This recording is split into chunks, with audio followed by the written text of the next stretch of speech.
Welcome to the Bourbon Van. I'm Phil. It's Whiskey in the Van Wednesday. Today we're drinking Woodinville bourbon, but not just any Woodinville bourbon. I think I'm about to learn that I should be careful what I ask for.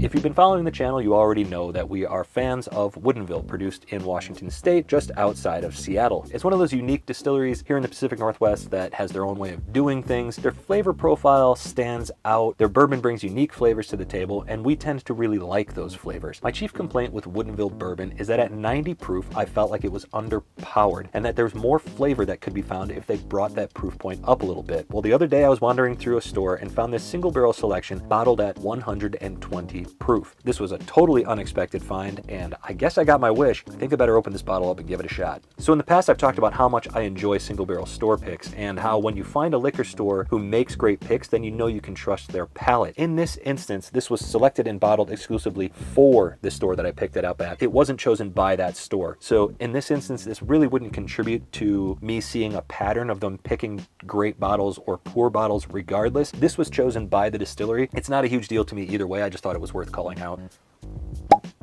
It's a nice cork pop. I really like the wooden topper on this big chunky wooden topper. I like their logo. I like their bottles. I like their style. Good job, Woodinville. You're looking good. All right, we have our whiskey poured. So our notes on the 90 proof Woodinville bourbon are things like cream soda on the nose, caramel, vanilla, a lot of sweetness, just some unusual cream soda notes throughout, maybe a little bit of a grassiness here and there depending on what part of the bottle you're at. But now it's time to see what Woodinville can do with 120 proof. Let's get to the nose. Oh, that's amazing.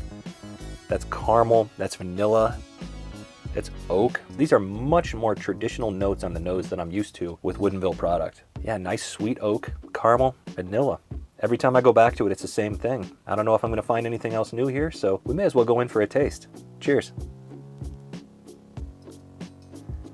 Wow. Heavy oak, dark chocolate, heavy oak. Some of that caramel's still there. The vanilla is there. It's sharp vanilla too. It's almost like vanilla bean. It's really pronounced. This does not remind me at all of their 90 proof bourbon product.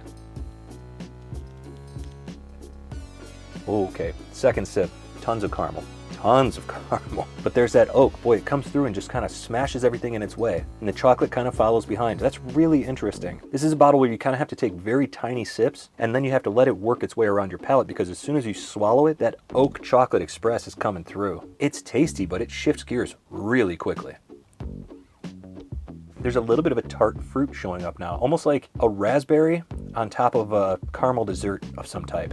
And it sort of lingers a little bit too. Even on the finish, that fruit is still hanging around, maybe because it's sort of imprinted itself on my tongue at this point. It's hot enough. There's definitely heat building now, but it's still not offensive. It drinks really nice. There is some spice there. Well, this is just a nice bottle. I'm enjoying this very much. There's some tart flavors on top of really deep charred oak, some dark chocolate, not unsweetened, not bitter, dark chocolate, and just caramel sort of hanging around on the palate here and there. It's not overly complex. It's not overly viscous. It's not a crazy mouthfeel here or anything. I would say that I much prefer this to their 90 proof bourbon offering. Let's take one more sip to see if we find anything different on the finish or on the palate. Not really anything new. Some of that cream soda does come through on the palate that you get in their 90 proof bourbon, but that's about the only real comparison that I would make between this and their bourbon. So I think we need to talk value with this bottle. Woodinville is a craft distillery. They're a large craft distillery, but they're still a craft distillery. And their normal 90 proof bourbon product sells for about $40, which I think is a pretty good value for that particular product. This bottle sells for $65. It is a single barrel proof product from a craft distillery. That has to be taken into account. This is a unique bottle.